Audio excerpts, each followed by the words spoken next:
Olá, vamos falar de investimentos, então vamos trazer aqui para vocês mais uma empresa para que a gente possa conhecer a sua história, a sua trajetória e principalmente a sua situação econômica e financeira. Hoje que estamos aí, em todo esse período turbulento da economia, com a Bolsa recuando bastante nessas últimas semanas principalmente. A Bolsa recua intensamente, não só no Brasil, mas até temos o efeito internacional que também está agindo dentro da Bolsa. E a Bolsa agora ela vem com diversas empresas que, se você observar, não aconteceu praticamente nada com a empresa. A empresa vem no seu mesmo ritmo, vem apresentando seus mesmos resultados, vem mantendo uma estabilidade, porém as suas ações despencam, né? E aí a gente tenta procurar, mas o que causou essa queda no preço das ações? O que está acontecendo com a empresa? E na verdade a gente acaba observando que a empresa não aconteceu nada, né? Então é tudo efeito dessas oscilações que nós temos na Bolsa. Então hoje nós vamos ver diversas empresas que tiveram o seu valor de mercado reduzido, e aí elas passam a ser atrativas até para quem pretende entrar nesse mercado, para quem pretende investir em ações. Então passa a ser atrativo e aí começam a surgir diversas ofertas, né? Que é um momento interessante para poder entrar na Bolsa.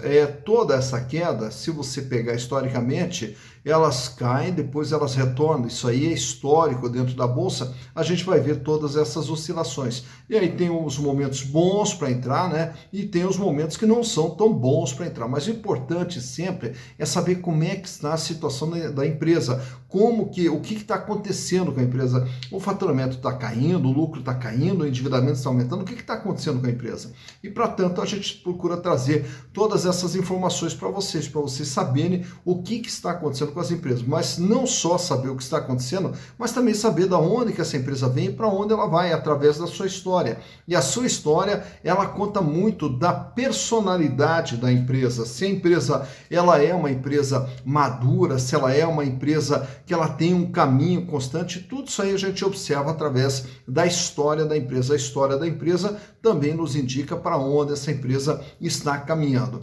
E a empresa que nós vamos analisar hoje é mais uma indicação aqui de um inscrito nosso lá, do Luciano Vilela. Grande Luciano Vilela, muito obrigado aí pela sugestão, Luciano. Um prazer poder analisar essa empresa aqui para você. Mas caso vocês queiram outras empresas, é fácil, basta entrar aqui no canal Silas Degrafer e manda a sua sugestão. E além de mandar a sua sugestão, aproveita, já se inscreva, dá um like, ative a sinetinha das notificações para estar sempre recebendo as informações que a gente vai disponibilizando aqui para vocês. Afinal de contas, o canal Silas Degrafer é feito para você. E a empresa que nós vamos analisar hoje, ela já foi analisada lá no final do ano de 2020, com o balanço de 2020, a gente analisou. E agora vamos trazer essas informações atualizadas da empresa. Trata-se da Marco Polo S.A. Marco Polo S.A., com certeza você conhece. Basta você olhar os ônibus trafegando aí pela sua cidade, pelas estradas, o transporte coletivo. Diversas cidades utilizam os ônibus da Marco Polo. Então você vai ver aquela estrelinha ali no ônibus, é a Marco Polo que ali está presente, né? Então nós vamos analisar a Marco Polo. E a Marco Polo, ela começa lá no ano de 1949, quando os irmãos Dorval, Nelson, João, Doraci e mais alguns amigos resolveram montar uma empresa de carrocerias, que era a Nicola Limitada, né? A Nicola era uma empresa pequena para fazer carroceria para caminhões, né? Mas daí já em 1952 já começou a produzir as carrocerias também para ônibus, né? E aí então no começo lá eram carrocerias de madeira, depois daí começaram a fazer as carrocerias chapeadas e aí a empresa começou a se desenvolver. Chegando no ano de 1957, a coisa começou a crescer, e aí ela não teve alternativa, ela teve que atrair mais sócios para dentro da empresa e se tornou uma SA, só que de capital fechado. E aí, com o dinheiro, a empresa conseguiu se estabilizar financeiramente e continuou crescendo. No ano de 1961, só para você ter uma ideia, já estava exportando ônibus para o Uruguai, né? E aí vai na sequência, no ano de 1971, já tinha desenvolvido toda uma tecnologia de montagem de carrocerias de ônibus que já estavam exportando até a tecnologia lá para a Venezuela. No ano de 1974, começou a desenvolver os ônibus para o transporte urbano, para o transporte coletivo urbano aí dentro das cidades. Já indo para o ano de 1978, a empresa já passou a desenvolver, dentro desse processo de evolução de tecnologia, os ônibus biarticulados, né? Até porque durante a década de 70, que nós tivemos aquela crise de petróleo, houve todo um incentivo para a utilização do transporte coletivo. E aí, inclusive, a Marco Polo desenvolveu o ônibus biarticulado. Já no ano de 1979, também já estava desenvolvendo os ônibus elétricos, e algumas cidades brasileiras usavam os ônibus elétricos chamados trólebus, né? No ano de 1994, ela adquiriu um concorrente dela, que era a Ciferal, e aí vai na sequência, vai crescendo. No ano de 2006, ela faz uma joint venture com a Tata Motors da Índia, só para você ter uma ideia, uma empresa brasileira que vai conquistando o mercado internacional. No ano de 2007, ela já havia, até aquela data, produzido 200 mil ônibus. E no ano de 2015 comprou mais uma concorrente, o controle acionário de mais uma concorrente, que era a Nelbus, né? E aí, consequentemente, a Marco Polo, ela vem crescendo. Só para ter uma noção, hoje ela é a terceira maior empresa de fabricante de ônibus do mundo e a primeira aqui da América Latina. Tem fábricas, só para ter uma noção, na Argentina, na Colômbia, no México, na África do Sul, na China e na Austrália. Então, uma empresa brasileira que começa lá em 1949 em Caxias do Sul, no Rio Grande do Sul, pequenininha e que se transforma em uma multinacional brasileira que hoje está presente aí praticamente no mundo todo. Mas para a gente saber como é que está a situação da Marco Polo, trouxe para vocês os balanços de 2018, 2019 e 2020 e do primeiro semestre de 2021. Então, vamos aos números. Então vamos para os números aqui da Marco Polo SA, para a gente saber através dos números como que vem sendo o desempenho da empresa, e para tanto eu trouxe para vocês os balanços de 2018, 2019 e 2020 e também do primeiro semestre de 2021, as informações mais atualizadas da companhia.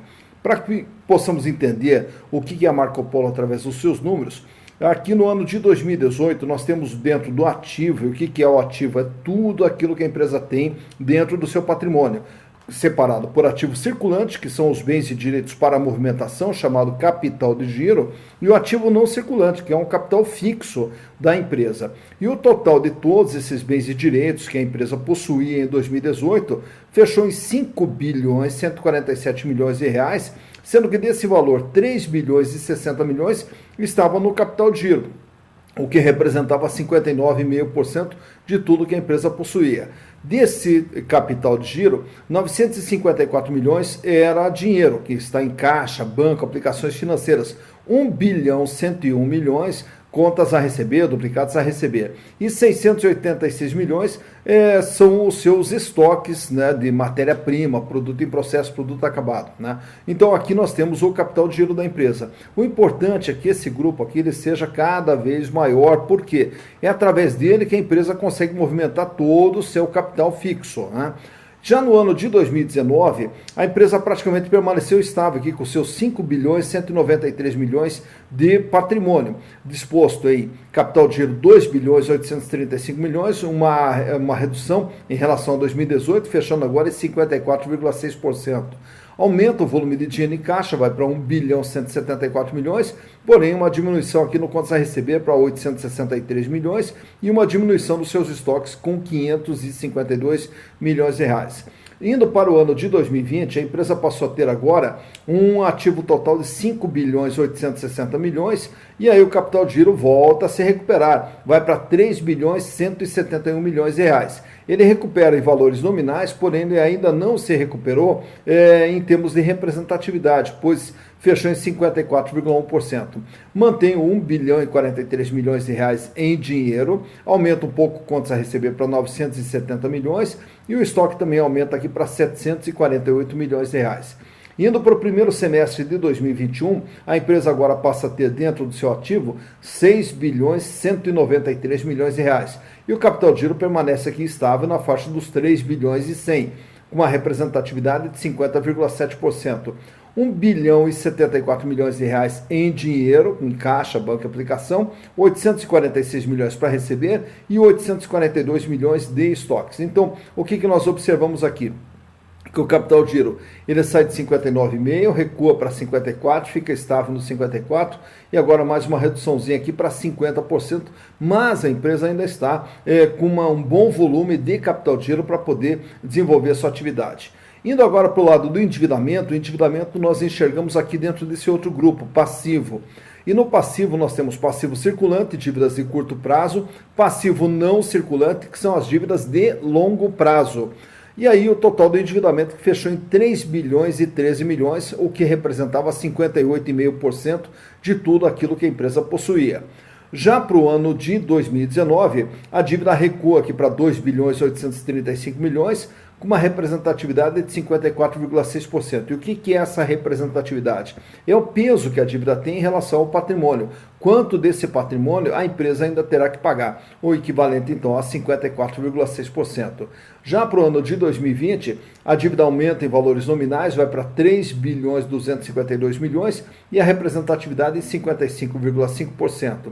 E no dia 30 de junho de 2021, a dívida agora alcança 3 bilhões e 460 milhões, com 55,9% de representatividade. Então, analisando a dívida, ela sai de 58, recua para 54, uma leve alta para 55 e praticamente permanece estável. Então, quando nós observamos aqui que o capital de giro ele recuou e aí fechou aqui em 50,7%, temos também um recuo da dívida aqui em relação ao ano de 2018. Então, diminui capital de giro, mas também diminui o endividamento. Então, uma ação acaba neutralizando a outra.